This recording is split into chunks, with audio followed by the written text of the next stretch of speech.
Olá, amigos, internautas, Talmidim, Shalom Aleichem, paz seja convosco. Vamos hoje continuar a nossa aula de conversão, e eu quero falar de um tema importante. A gente quer falar com vocês sobre as festas judaicas, mas nós vamos começar com um tema que eu julgo de maior relevância no momento. Conosco, o Yaakov. Sua saudação aí, Yaakov. Shalom, amados. Mais uma vez estamos aqui, nesse nosso propósito de vos falar aquilo que concerne a nossa fé e a fé de Yeshua como nosso Mashiach. Então nós temos, dentro do tema Nova Aliança, eu quero convidar vocês para nós lermos Jeremias 31 a 34, que nos fala da Nova Aliança, e aí nós vamos desenrolar o comentário. Jeremias 31.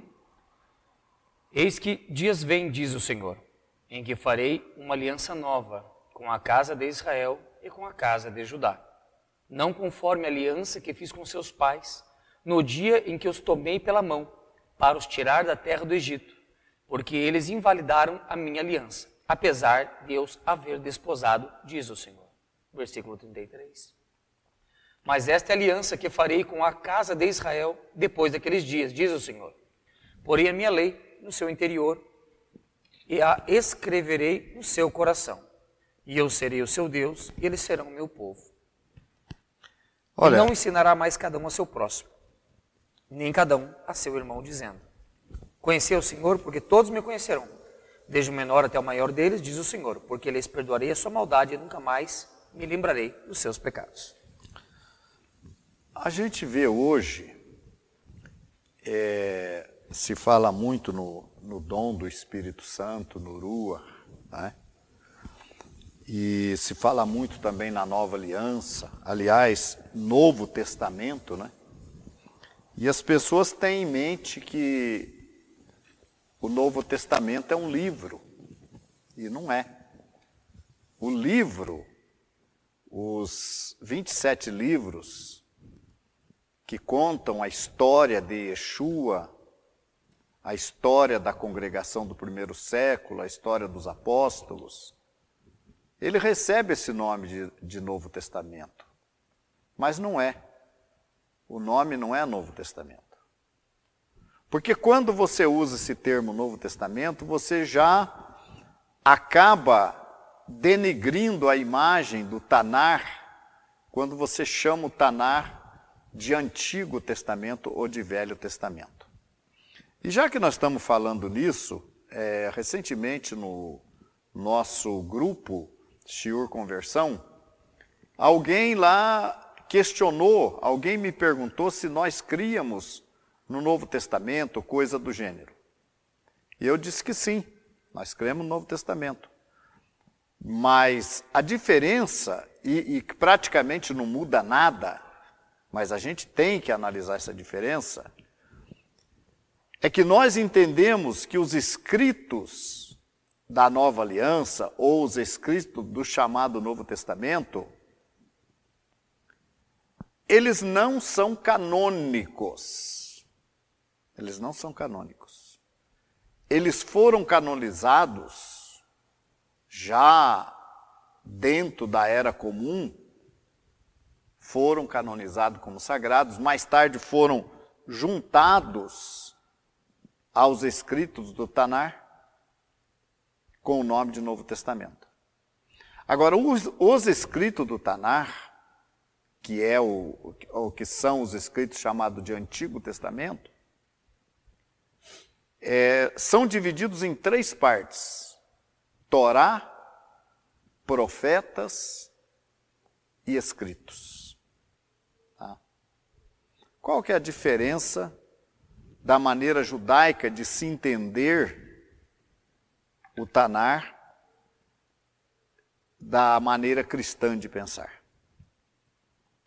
No meio cristão, é entendido, Yaakov, que a Bíblia é composta de 66 livros. Exatamente. 39 no que eles chamam de Velho Testamento e 27 no Novo, 66. E é entendido também que o valor espiritual, teológico, é o mesmo de Gênesis, do primeiro versículo de Gênesis ao último versículo de Apocalipse. Todos são considerados sagrados, todos são considerados canônicos, todos são considerados inerrantes. Agora, na maneira judaica de pensar, somente o Tanar é canônico. Somente o Tanar, somente o chamado Antigo Testamento. E essa divisão dele em 3 partes, em Torá, profetas e escritos, também tem um significado espiritual. Ou seja, em primeiro lugar está a Torá. Ou o mais importante, o conjunto de livros mais importantes do Tanar é a Torá, que é a instrução, que é a lei, que é a maneira de nós conhecermos a Deus. Depois vem os profetas. Qual que é o papel dos profetas? Corrigir. Corrigir o povo, chamar a atenção do povo, fazer o povo voltar-se para a Torá. Sim. E os escritos, que já são mais livros poéticos, são livros também de instrução, mas não estão no mesmo nível nem dos profetas e nem do Tanar. Então você vê que são pesos diferentes. Já dentro da religião cristã, eles veem tudo como a mesma coisa, com o mesmo valor. Dentro dos profetas tem os profetas maiores e os profetas menores. Menores, né? Agora, o Novo Testamento já não são vistos como canônicos. Então, o que significa? Que o Tanar, o chamado Antigo Testamento, ele tem todo um sentido, um significado espiritual. Ele deve ser entendido como escritos inerrantes, ou seja, que não contenham erros, tá? Porque eles são canônicos. Já a Brit Hadashah, os escritos da Brit Hadashah, já não são canônicos. Então eles são livros históricos, são livros importantes, necessários. Sem os escritos do chamado Novo Testamento, nós não teríamos um testemunho histórico de Yeshua, né? E são históricos, são documentais também, mas não são inerrantes. Sim. O que isso significa? Que pode conter erro? Exatamente, pode conter erro. Então você pega lá um escrito de Mateus e você vai comparar com o escrito de Lucas, por exemplo, vai dar diferença. Mas qual que é o problema? É um livro histórico.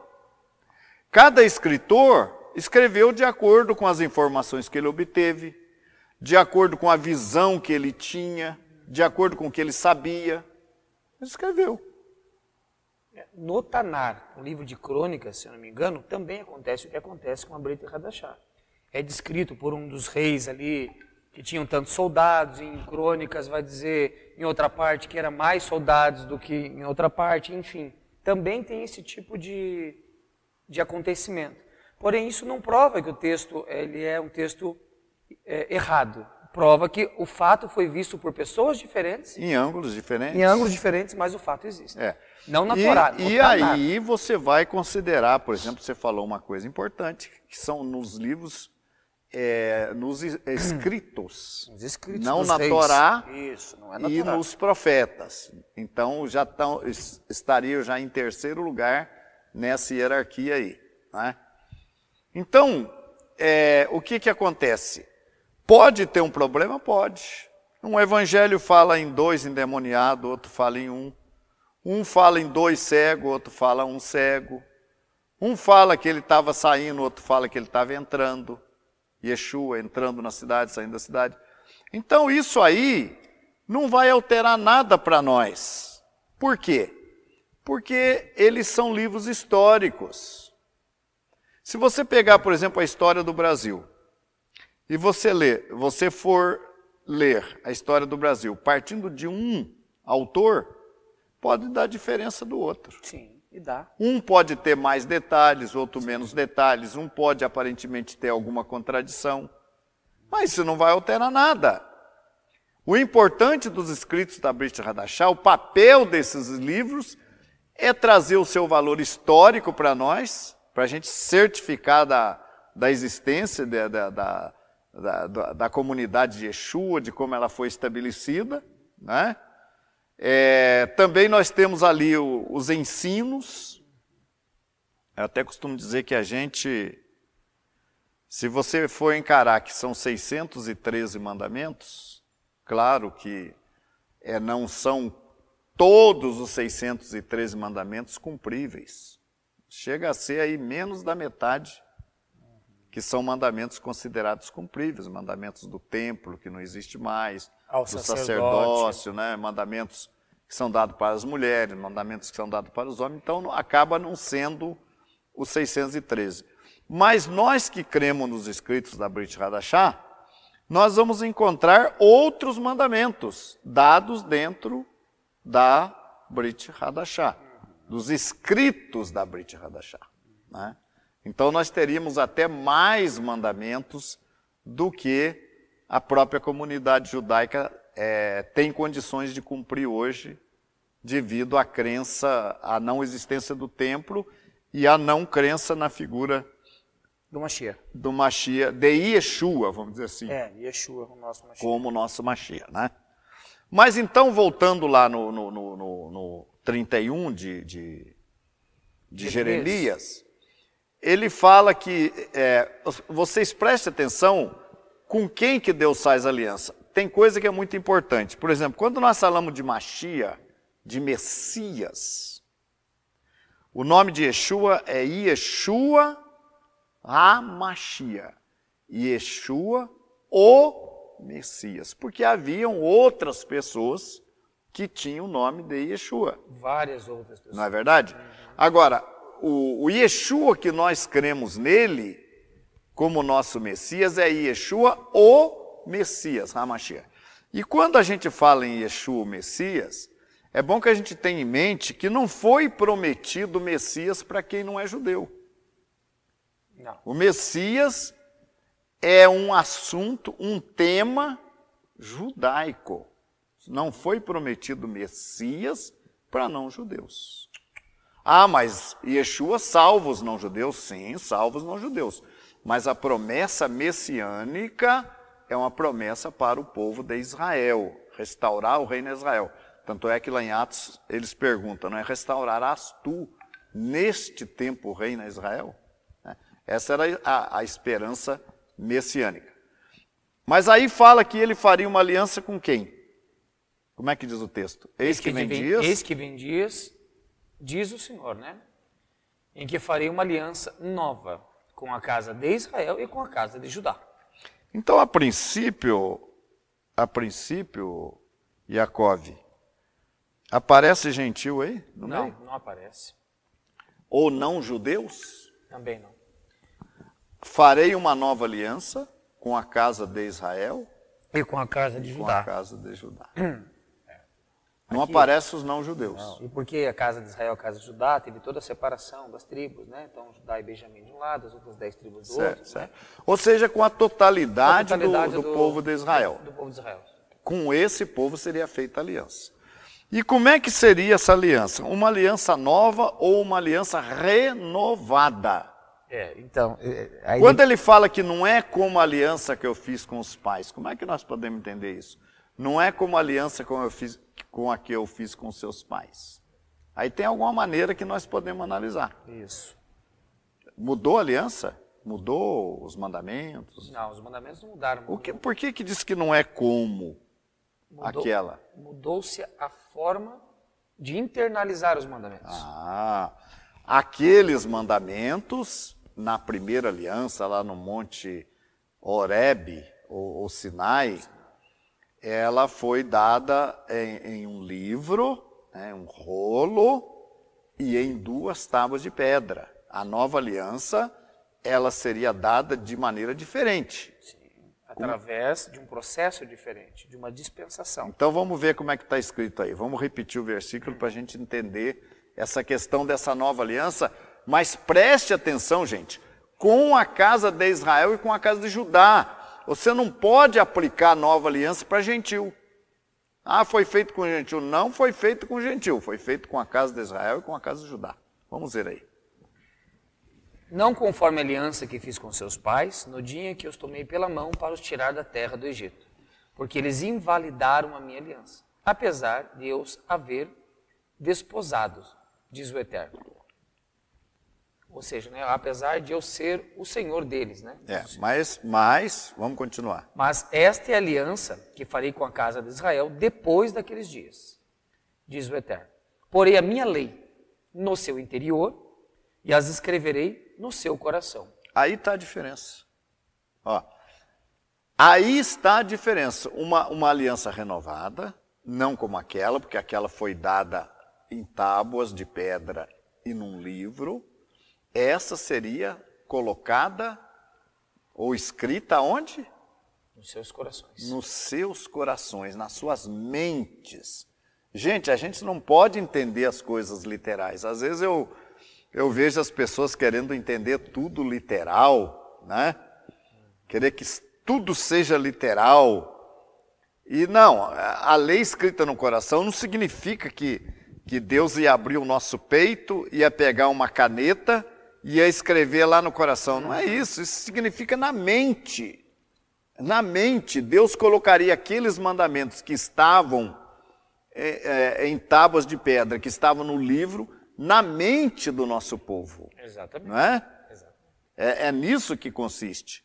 E eu diria que isso aqui é o que é chamado em outros textos de a circuncisão do coração. O que é a circuncisão do coração? É a lei de Deus, a Torá, os mandamentos do Eterno nos corações. É tirar todo o dogma, todo o conceito, toda a incredulidade, né? Tirar o bloqueio, né? Circuncidar o coração, tirar o bloqueio para que se receba os mandamentos do Eterno. Agora, eu quero encontrar um outro texto aqui que fala da figura de Yeshua. Enquanto isso, nós vamos ler Ezequiel. Falando de aliança também, falando desse tempo, vamos ler Ezequiel capítulo 36. Eu vou pedir para o Yaakov localizar ali. Ezequiel 36. Ezequiel 36, verso 26. 36, 26.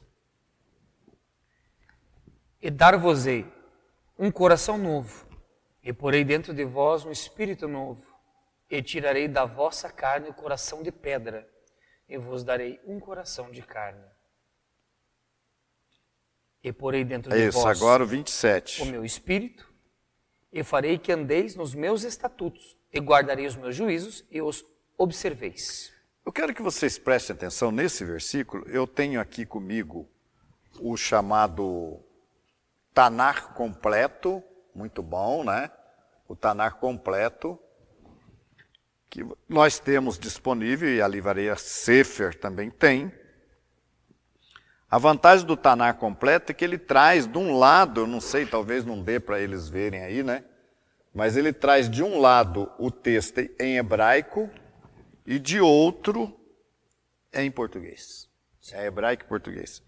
Então, com referência ao verso 26, diz assim: dar-vos-ei também um coração, um novo coração, e vos infundirei um novo espírito. E tirarei de vós o coração de pedra, e vos darei um coração de carne.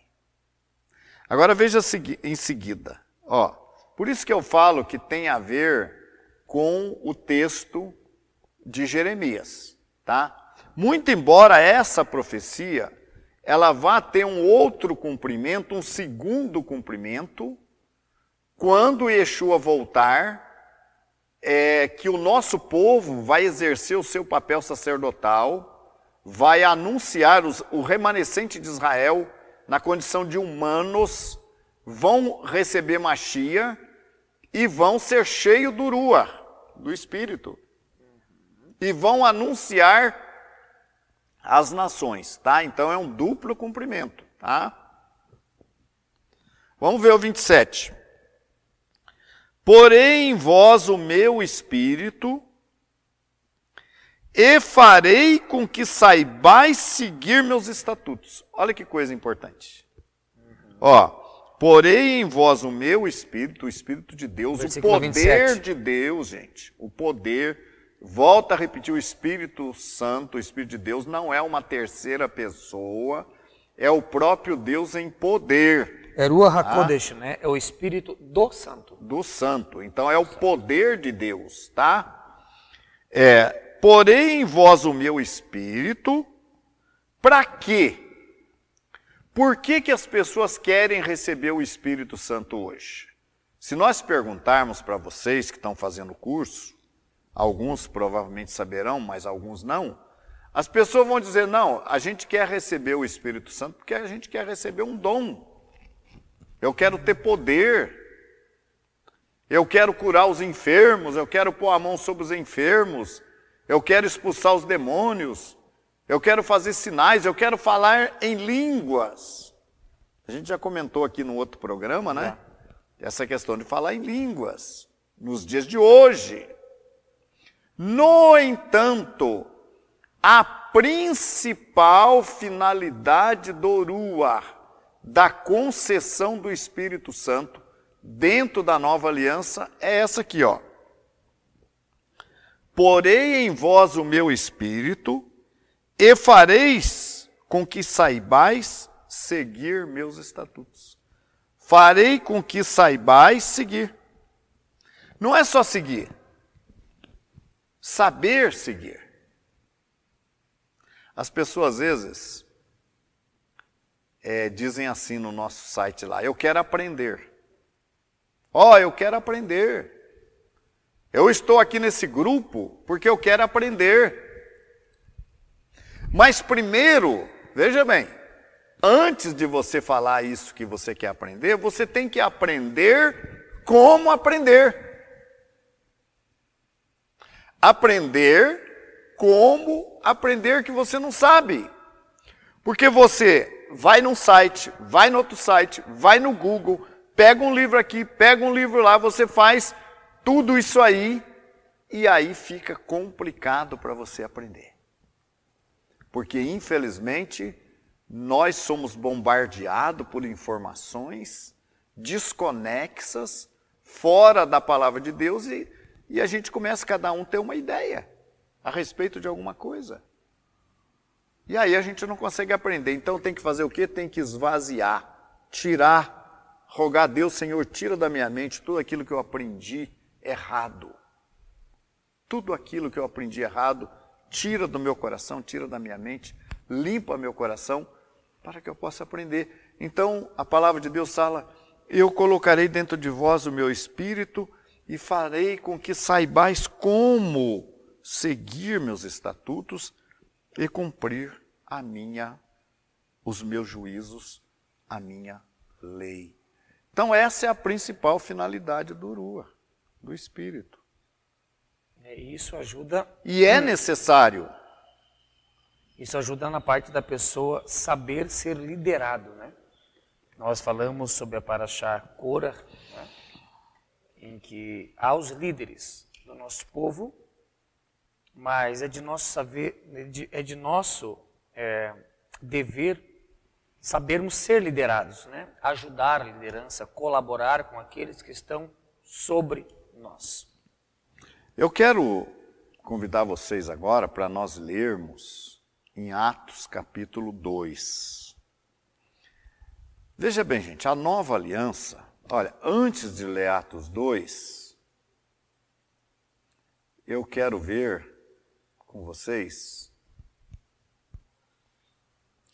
vamos ler 1 Timóteo 2,5, primeira carta a Timóteo 2:5.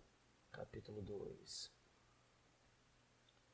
Porque é um só Deus, é um só mediador entre Deus e os homens. Yeshua o Mashiach, homem. Homem. Ah. Olha, há um só Deus, isso é muito importante. Você, Talmide, entender isso. Há um só Deus. Isso aqui foi Paulo que falou. Há um só Deus, não tem três. Um. E um só mediador entre Deus e os homens. Quem é? Yeshua HaMashiach, homem. Então Yeshua é mediador. Um dos nossos alunos perguntou como é que ele devia orar. Muitas vezes ele está preocupado de orar pelo Sidur. Tá? Eu acho que é o seguinte, orar pelo Sidur é muito bom, mas enquanto você não sabe, você vai aprender a orar. Quando você não sabe orar, aí você parece que você tem uma certa intimidade com Deus. Eu já vi pessoas orar que ele fala assim, ô paizinho querido. Quer dizer, é muita intimidade que você, na verdade, não tem, né? Paizinho querido. E aí, aqueles que não estão bem familiarizados com a Bíblia começam a orar, ô Jesus querido, ô Espírito Santo querido. Quer dizer, ele tem que citar Deus, Yeshua e o Espírito Santo, porque ele crê numa trindade. Então, ele não pode largar um de fora. Então, o que nós recomendamos? Olha aqui, ó. Para nós há um só Deus e um só mediador. Então, o que ele vai orar? Ele vai orar a Deus. Toda a oração deve ser feita a Deus, em nome de Yeshua. Yeshua deve ser o seu mediador. Inclusive teve questões lá no grupo de eu fui batizado dessa maneira ou daquela outra maneira, o meu batismo teve, né, o nome de Jesus, isso é válido? Então, para nós há somente um Deus, exatamente como Paulo. Se você fez a sua imersão, a sua teve lá, nos méritos de uma trindade, não é válido. Não é válido porque não corrobora com o próprio ensinamento de Shaul HaShalir. Há um só Deus. E no caso, esse batismo por qual você passou é um batismo que invoca 3 pessoas, que formam uma pessoa só. Isso não é uma doutrina bíblica. Desculpe, mas não é. Eu acho que até o problema maior não é esse. O problema maior, é claro que isso aí é um problema. Porque normalmente quando o batismo é feito dessa forma não é pronunciado o nome de Yeshua. Não. Mas digamos que no seu caso foi pronunciado, no meu foi. No meu foi invocado o nome de Jesus, em nome de Jesus eu te batizo. Tá. Aí vai ter um outro problema. Quem é esse Jesus? Não é nem esse. O batismo é para que fim? Nós vamos ver. Nós vamos ler Atos 2,38, procura ele aí para nós, Atos 2,38. Mas antes de Atos 2,38, eu quero ver com vocês mais um trecho importante que está no capítulo 17 de Yohanan, de João, do Shaliach João Yohanan, 17, verso 3, que diz assim, ó. E a vida eterna é esta, disse Yeshua, que te conheçam a ti só. Ele estava orando, Yeshua estava orando ao Pai.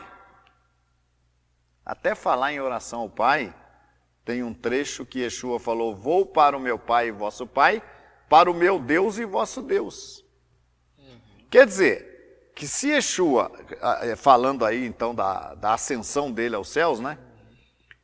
Como é que pode um Deus ter outro Deus? Vou para meu Pai e vosso Pai, e para meu Deus e vosso Deus. Tem pessoas que chamam Yeshua de Pai. Não, o Pai é Deus.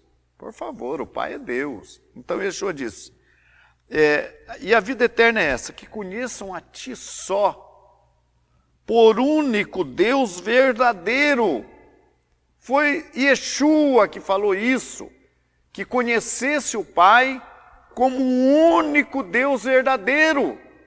Foi Ele que falou. Ele podia dizer, olha, que conheça o Pai e a mim. Não, conheça o Pai como o único Deus verdadeiro. Ah, Rabino, mas Yeshua falou, eu e o Pai somos um. Falou. E isso quer dizer que é uma pessoa? Que é um só? Não. Porque o marido e a mulher não são um também? Não está escrito? Sim. Que o homem se unirá à sua mulher e os dois serão um?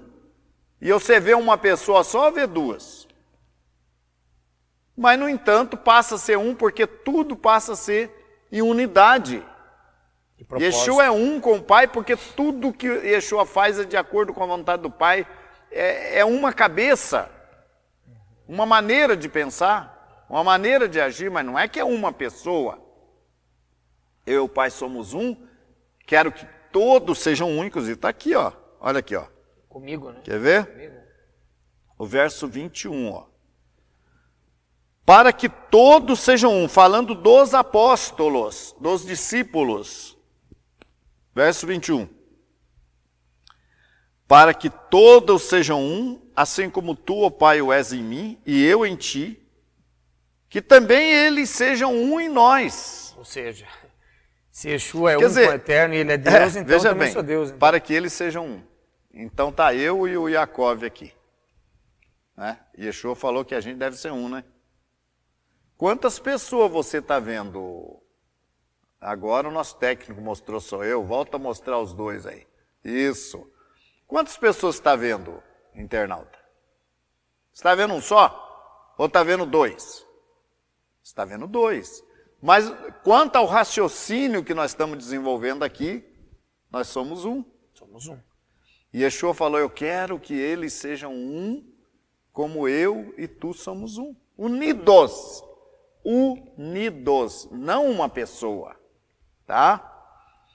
Então Yeshua fala, verso 3, e a vida eterna é esta, que te conheçam a ti só, por único Deus verdadeiro, e a Yeshua HaMashiach, a quem enviaste. Inclusive, 1 Coríntios 2,16, é dizer, quem conheceu a mente do Senhor para que possa instruí-lo? Nós, porém, temos a mente de Mashiach. Ou seja, ter a mente de Mashiach é ter a mente... É pensar como Mashiach. É pensar como Mashiach. É desenvolver a nossa vida segundo os mandamentos, segundo a vida e a obra de Mashiach. Ele sendo o modelo perfeito. Sendo o nosso, vamos dizer assim, a nossa fonte de inspiração. Porque ele nos apregoava e nos falava tudo aquilo que viu e ouviu de seu Pai. Então é isso, ó. Na palavra de Yeshua. Quero que, né? E a vida eterna é essa. Que te conheçam a ti, ó Pai, como o único Deus verdadeiro. Exatamente. Isso é que Yeshua quer. Que a humanidade conheça Deus como o único Deus verdadeiro e a Ele como enviado. E a Ele como mediador. Tá? E falando em mediador, Hebreus capítulo 9, versículo 15. Hebreus 9, 15. Por isso mesmo, ele é mediador, Yeshua. Olha, quando o profeta Jeremias falou da nova aliança lá, ele não falou de mediador. Lá não. Não. Ele não falou. Ele falou que faria uma nova aliança com a casa de Judá, com a casa de Israel, colocaria a sua lei nos corações, né? Sua Torá, Na sua mente, nos seus corações, na sua mente, concederia o Ruach para ensinar como guardar a Torá. Mas ele não falou que ia ter um mediador. Lá não. Agora aqui aparece, ó. Por isso mesmo ele Yeshua, né? É o mediador da nova aliança. A fim de que, intervindo a morte para a remissão das transgressões que havia debaixo... Olha, isso aqui é tão profundo, gente. Olha, a nova aliança... É isso que eu falo, é tanta coisa para a gente explicar, para abrir a mente das pessoas. Você estava fazendo um estudo com o Abiezer, né? Sobre profecias bíblicas. E foi citado aquele texto de Gálatas que fala que o fim da lei é Mashiach. O fim da lei é Mashiach. É o fim da lei, acabou a lei. É assim como o fim da fé, a salvação, acabou a fé. Ou seja, vamos supor que aqui, isso aqui fosse um shopping, um conjunto de lojas, um shopping center, essa caneca aqui, fosse um shopping center. Nós estamos indo, mas qual que é o nosso objetivo? Aonde que nós queremos chegar? No shopping center. O objetivo aqui, todo esse trabalho que nós estamos tendo aqui, as dificuldades, e para lá, e dificuldade para cá, e daqui, dali, mas nós queremos chegar no shopping center. Nós queremos chegar na nova aliança. A nova aliança, a primeira aliança, foi um caminho para chegar na nova. E quando você chega na nova aliança, Torá no coração, Uruah no coração, você chega em Mashiach. Então muita gente usa esse termo, né, que Yeshua é a Torá viva. Você chega nele. Ele é a nova aliança, ele é o mediador da nova aliança. Mas por que será que tem que chegar nele? Olha aqui, ó. Por isso mesmo ele é mediador da nova aliança, a fim de que, intervindo a morte, que é a morte dele, para a remissão das transgressões que havia debaixo da primeira aliança, recebam a promessa da herança eterna aqueles que têm sido chamados. Então, Yeshua, ele deu validade. Acho que se você ler o 16 aí, Hebreus 9:16, você vai ver que ele deu validade a tudo aquilo que foi feito sob ou debaixo da primeira aliança. Tudo dependia dele. Achou aí, não? 9:16? Eu tenho aqui, está na minha mão aqui.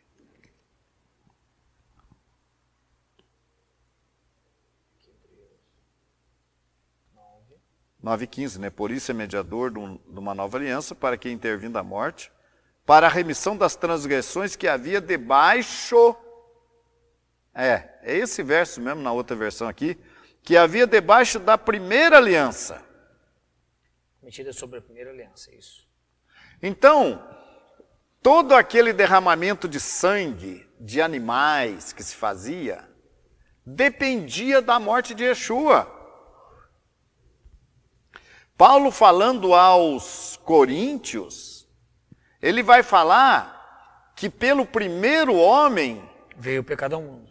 Veio a morte. Veio a morte, Pelo primeiro Adão, vamos ver aqui, eu acho maravilhoso essa compreensão. Por que o fim da lei é Mashiach, né? Por que ele é o fim? É a finalidade, é o objetivo da lei. Vamos ver se fala aqui da 1 Coríntios 15, 21. Assim como a morte veio por um só homem. 15. Acho que 20, 15, 21 e 22. Vamos ver. Porque assim como a morte veio por um homem, da mesma forma por um homem veio a ressurreição dos mortos. Porquanto, assim como em Adão todos morrem, em Yeshua todos serão vivificados. Está aí, ó, olha só. A morte veio por Adão. E a morte passou a todos os homens. Quando é que veio a vida? Quando veio Yeshua. Por que a vida veio quando veio Yeshua? Porque Yeshua morreu e ressuscitou. Até porque o último inimigo a se vencer era a morte. Então ele é o primogênito dos mortos, é o primeiro que ressuscitou para nunca mais ver a morte. Né? Então, ele é primícias. Ele é primícia. Agora, veja bem, importante isso que o Jacob falou, ele é primícia. Porque você veja bem uma coisa, Jacob. Teve ressurreições antes da ressurreição de Yeshua. Teve. Tanto lá na época do profeta Eliseu teve ressurreição. Um homem tocando os ossos do... Depois você tem ali o filho da viúva de Naim. Na morte de Yeshua você tem que as sepulturas se abriram e várias pessoas ressuscitaram e apareceram na cidade de Jerusalém, vivos. As pessoas viram, né? O Lázaro, depois de 4 dias. Mas todos estes que morreram, todos esses que ressuscitaram, morreram de novo. Sim, com certeza. Entenderam? Por que Yeshua é a primícia? Primícia quer dizer primeiro, primeiros frutos.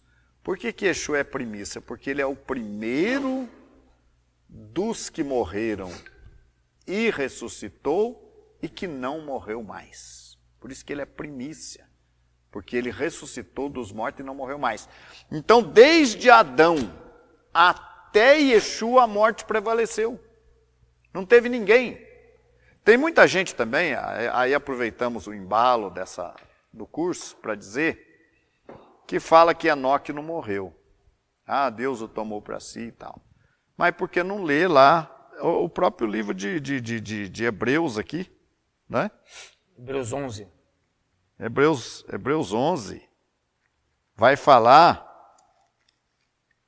Hebreus 11 vai falar, olha, você começa aqui do primeiro versículo, vai falar da fé, e o versículo 5 vai falar assim, pela fé Enoque foi trasladado para não ver a morte, e não foi achado, porque Deus o trasladara. Trasladar é transportar de um lugar para outro, viu gente? É isso que é traslado, é transportar de um lugar para outro. Ele não foi achado porque ele foi trasladado. Tá? Aqui já é uma dica, né? Ó, pela fé, Enoque foi trasladado para não ver a morte. Então, como é que eu entendo isso aqui? Por exemplo, vamos supor que você, por algum motivo, está ameaçado de morte. Aqui em Curitiba. Aí você muda lá para o Maranhão. Por que você mudou para lá? Porque aqui eu fui ameaçado de morte. Para não ver a morte, para não ser morto. Para não ser morto aqui. Enoque foi trasladado para não ver a morte. Para não ser morto. Tá? Agora, o verso 7 fala, pela fé Noé, divinamente avisado e tal. O verso 8 fala, pela fé Abraão, sendo chamado, obedeceu. E aí vai, né? E aí você vai até o versículo 13. Ó, todos estes morreram na fé. Por que não falou assim, ó, todos estes, menos Enoque? Ó, gente, tirando Enoque, com exceção de Enoque, todos esses morreram. Não. Ou Elias, né? Não. Com exceção de Elias. É que Elias não aparece aqui, né? É, não aparece. Mas veja bem, todos estes quem? Enoque, Noé, Abraão, todos esses, que está descrito aqui no capítulo 11, morreram na fé, sem terem recebido as promessas, mas vendo-as de longe, e crendo-as, e abraçando-as, confessaram que eram estrangeiros e peregrinos na terra. Então, Enoque morreu. Enoque foi trasladado para um outro lugar para não ser morto, mas ele morreu normalmente. Elias não foi levado para o céu. Elias foi levado num redemoinho, como um carro de fogo, mas ele foi transportado para uma outra região. Tanto é que os profetas os companheiros de Eliseu, Queriam procurar nos quando montes. eles foram procurar, a gente vai lá nos montes procurar Elias. Ué, mas se Elias foi para o céu, por que ele está querendo procurar Elias no monte? Nesse mesmo sentido, quando Yeshua falou assim, Lázaro, sai para fora. Né? Tava ter lá falado dentro, né? assim, Lázaro desce dos céus, ou venha do Sheol, tal. Não, sai para fora. Tava dentro Exatamente. da cripta. Então, o que você vê? Você vê que todos esses, Moisés foi morto, sepultado. Ninguém achou a sepultura de Moisés, e daí? Ah, Rabino, mas apareceram Moisés e Elias na visão para Yeshua. Ah, tá. Quando Yeshua estava lá no monte, apareceram lá Moisés e Elias. Apesar que o texto E diz que é uma falaram. visão, né? E falaram com ele, né? Transfiguração, né? A transfiguração, né? Mas o texto diz que aquilo lá é uma visão. É visão. E Yeshua falou para os apóstolos, a ninguém digais nada a respeito da visão. Era apenas uma visão. Não era real. Tanto é que os dois desapareceram depois. Aí Pedro quis fazer uma cabana para um, para outro, mas depois viu que era uma visão. Agora, qual que é a explicação dessa visão? Que 6 dias antes, uma semana aproximadamente antes, Yeshua falou para os discípulos, alguns dos que aqui estão não morrerão sem antes ver o Filho do Homem no seu reino. Então é por isso que era uma visão. Então, uma semana depois, eles viram Moisés e Elias glorificado com Yeshua, uma visão no reino. Mas era uma visão apenas. Então, Yeshua é a primícia dos que dormem. Primeiro dentre os mortos que ressuscitou, que ascendeu aos céus e que está assentado à direita de Deus. Bom, a gente sempre aproveita para dar essa voltinha e explicar. Então, Romanos fala que ele é mediador de uma nova aliança. No capítulo 12, verso 4, diz assim, e há Yeshua, o mediador da nova aliança, e o sangue da aspersão que fala coisas superiores ao que fala o próprio Abel.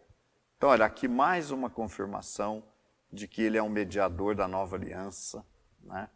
Quando ele celebra também a ceia lá com seus discípulos, né? O Seder, ele fala que ele é mediador da nova aliança. Sim. Né? Então, Yeshua vem, nessa época da nova aliança, ele vem como o fim da lei. Não é que ia acabar a lei, não. A lei chegou até ele. Ali, a lei foi escrita nos corações. Ali era uma nova fase, melhor do que a anterior. Melhor. Uma pessoa perguntou, lá em Hebreus está escrito que havendo mudança no sacerdócio se faz mudança na lei. Pois é claro. Ali passa a vigorar agora o sacerdócio de Melquisedeque, que tem sacerdotes e que tem um sumo sacerdote, que é Yeshua, que está sentado à direita de Deus. Então, Yeshua está no final. Objetivo da lei, levar a Mashiach. Então, todo aquele sangue de animais que era derramado para trazer a remissão de pecados do povo, sabe? O sangue de animal não tira pecado. Não pode tirar. Isso está escrito na Brit Hadashah. Não pode. Então era preciso que viesse o Cordeiro real. Aí chega Yeshua. Então, a gente estava lendo aqui Coríntios, né? Vamos voltar aqui em Coríntios, né? Porque, verso 21. Vou ler o 20. Mas agora Mashiach ressuscitou dos mortos e foi feito as primícias dos que dormem. Porque, assim como a morte veio por um homem, também veio a ressurreição dos mortos por um homem. Porque assim como todos morrem em Adão, assim também todos serão vivificados em Mashiach. Então ele concretiza a remissão de pecados, o perdão de pecados. Ele é o objeto real, ele dá sentido à sombra, porque uma sombra ela só pode existir se tiver o real na frente, para fazer a sombra. Aqueles animais que morreram eram sombras, o real era o Cordeiro de Deus, que era Yeshua. E aí, continua dizendo aqui, mas cada um por sua ordem, Yeshua as primícias, depois os que são de Yeshua, de Mashiach, na sua vinda. Falando então aqui da ressurreição. Ele ressuscitou, depois os que são dele ressuscitarão.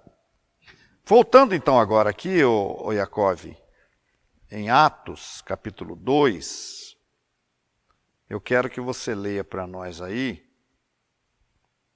o verso 37 e 38. E ouvindo eles isto, compungiram-se em seu coração e perguntaram a Pedro e aos demais apóstolos: que faremos, homens e irmãos?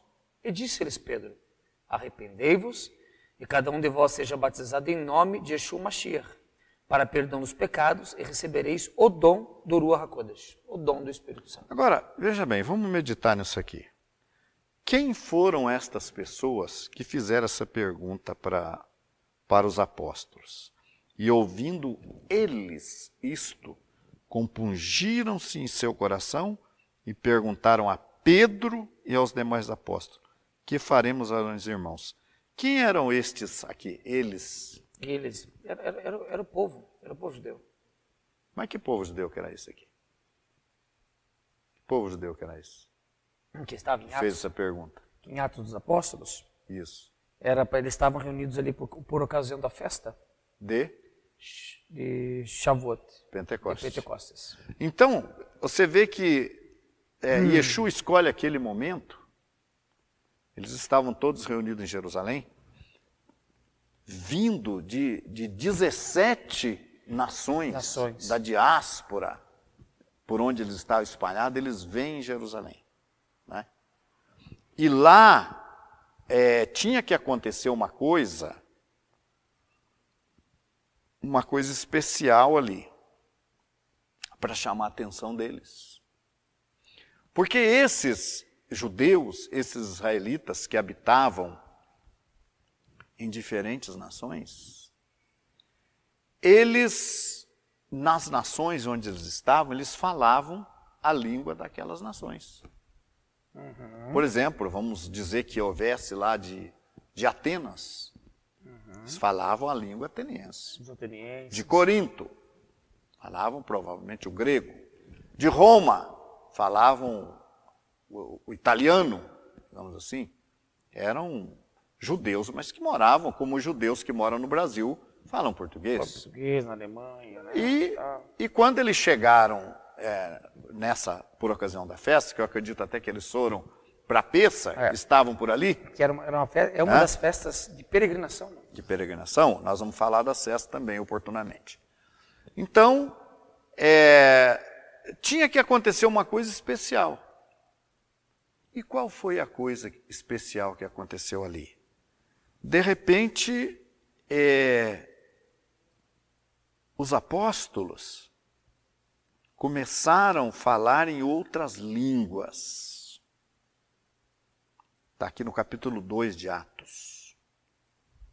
Vamos ver aí o verso 4, capítulo 2, verso 4 de Atos. E todos foram cheios do Ruach HaKodesh e começaram a falar noutras línguas, conforme o Espírito Santo lhes concedia que falassem.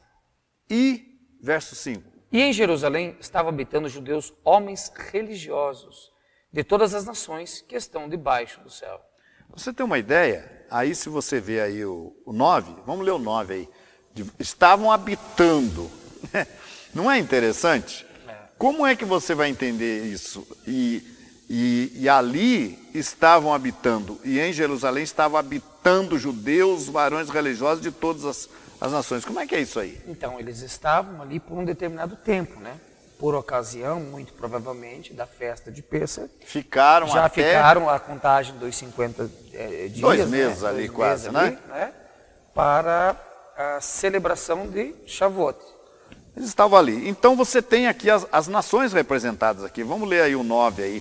O 9, o 10 e o 11. Aqui está partos e medos, elamitas e os que habitavam na Mesopotâmia, Judéia, Capadócia, Ponto e Ásia, e Frígia, e Panfilha, Egito, e partes da Líbia, junto a Cirene, e forasteiros romanos, tanto judeus como prosélitos. E o 11, cretenses. Cretenses e árabes, todos nós temos ouvido em nossas próprias línguas falar das grandezas do Eterno. Então esse pessoal de fora que estava ali, celebrando, como a gente já supôs aqui, desde Pêssar, agora até Sucote, o que aconteceu que chamou a atenção deles?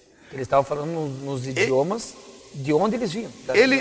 Eles viram aqueles homens ali, naturais de Israel, ali da Galileia, falando a língua deles.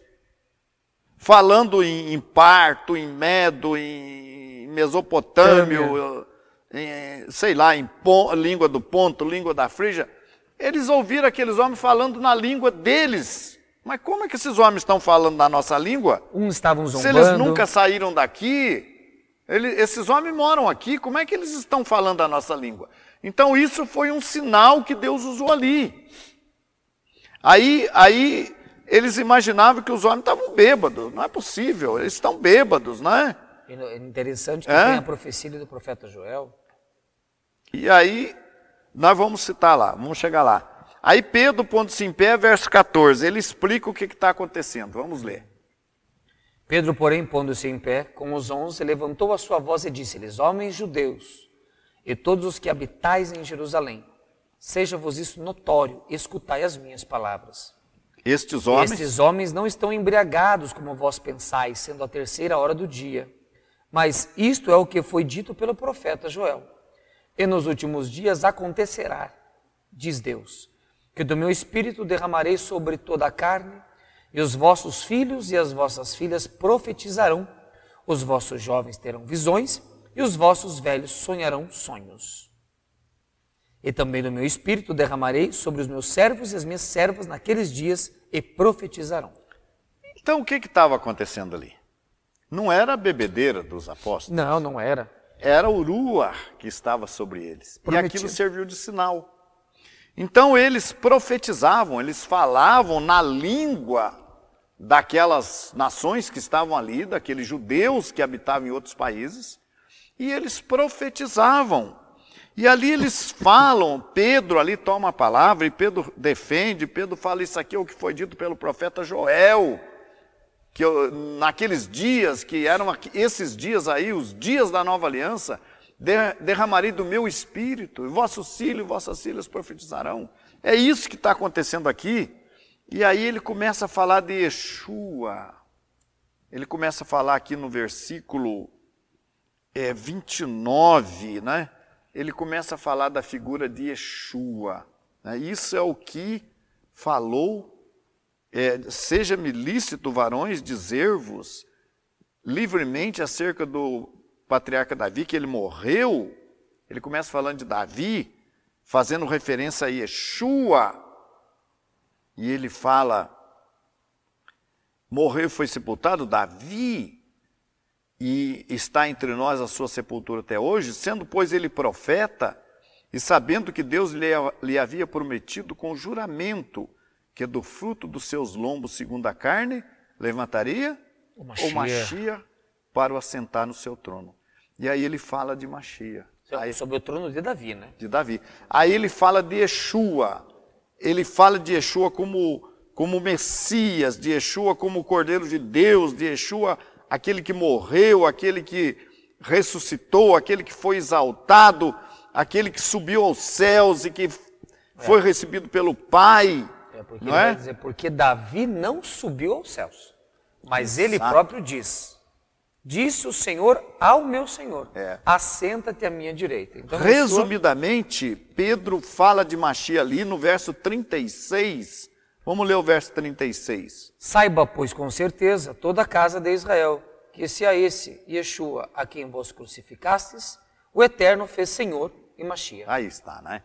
Ele fala de Yeshua. Ele dá esse testemunho. Quando eu falo que o nosso povo, o povo de Israel, é vulnerável, claro, não é qualquer pessoa que vai convencer um judeu que Yeshua é o Messias. Né? Até porque ele vai apresentar um Jesus, um Yeshua, romanizado, que não tem nada a ver com a Torá, e aí o nosso povo não vai crer. Mas você vê a vulnerabilidade do nosso povo, que quando aquele povo ouviu isso tudo, e viu o sinal, que foi o Ruach, creu. E aí Pedro então dá essa ordem. Eles perguntam: o que faremos, meus irmãos? E Pedro dá essa ordem: arrependei-vos e cada um de vós seja batizado, ou seja, imerso em nome de Yeshua HaMashiach, para perdão dos pecados, e recebereis o dom do Ruach HaKodesh. Aquele dom que eles haviam recebido ali, eles também teriam acesso se eles crescem em Yeshua. Fazendo uma ligação paralela com aulas passadas, eles também creram não somente por causa do sinal, mas porque aqueles que fizeram os sinais, ou aqueles que estavam recebendo o Ruach, além de serem judeus, cumpriam a Torá. Exatamente. Porque o nosso povo não aceita sinais feitos pela mão de pessoas que são contra a Torá. E está certo, né? Nem pode aceitar, né? Não Nem aceita, pode não pode aceitar. Até porque nós temos um parâmetro lá em Devarim, Deuteronômio 13, né? Que ensina como é que se identifica um profeta. Lá ensina que não é porque um profeta fala uma profecia, ou o sinal se cumpre, ou dá um sinal, ou faz um milagre, que ele é profeta de Deus. Se depois disser, vamos e sigamos outros deuses? Então, Yeshua foi crido pelos judeus dos dias dos apóstolos, porque foi apresentado um Yeshua judeu para o povo judeu. Bom, gente, nós vamos finalizar o nosso programa, mas nós vamos continuar esse tema no nosso próximo programa. É muito importante, porque nós vamos explicar aqui essa questão do batismo, viu? Porque tem gente perguntando aí, não, mas eu já fui batizado. Uma outra pessoa fala assim, eu já estou enxertado na oliveira. Não está, não está. Você não está nem enxertado na oliveira e você nem está batizado de acordo com o que está escrito. Assista a próxima aula e você vai tirar a conclusão disso. Yaakov. Shalom a todos vocês. Continue nos acompanhando nas nossas próximas aulas deste shiur de conversão. Espero que vocês tenham aprendido mais uma vez conosco. E esse é o nosso intuito, de aproximar a vocês a fé do povo judeu e ao Deus de Israel. Shalom a todos. Shalom Aleichem, paz seja convosco. Esperamos vocês na próxima aula.